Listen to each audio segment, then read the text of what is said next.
গুনাহ থেকে বাঁচার কিছু উপায়। আশা করি সম্পূর্ণ ভিডিওটি সবাই মনোযোগ দিয়ে শুনবেন। 1. গুনাহের আসবাব উপকরণ থেকে দূরে থাকা। যেসব বস্তুর মাধ্যমে বারবার গুনাহে লিপ্ত হওয়া যায় সেগুলো দূরে সরালেই অনেক গুনাহ থেকে বাঁচা সহজ হয়ে যায়। 2. গুনাহের পরিবেশ থেকে দূরে থাকা।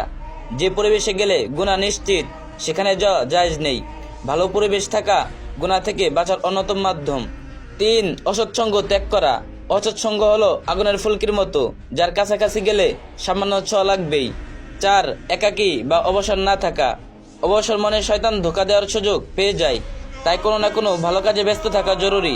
কাজ না থাকলে জিকিরে মশগুল থাকা বা ঘুমের সময় কাটানো ভালো। 5. কোনো গুনাহকে তুচ্ছ না ভাবা।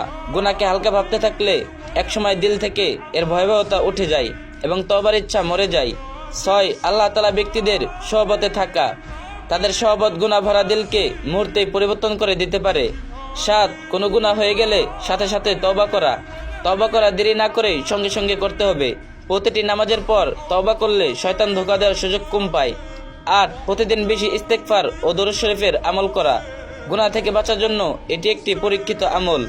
আল্লাহ তাআলা আমাদের সমস্ত গুনাহ থেকে বেঁচে থাকার তৌফিক দান করুন, আমিন। আর এই বিষয়গুলো আরেকজনের সাথে শেয়ার করুন, আর যে যত পারেন বেশি কপিলিং করে দিন।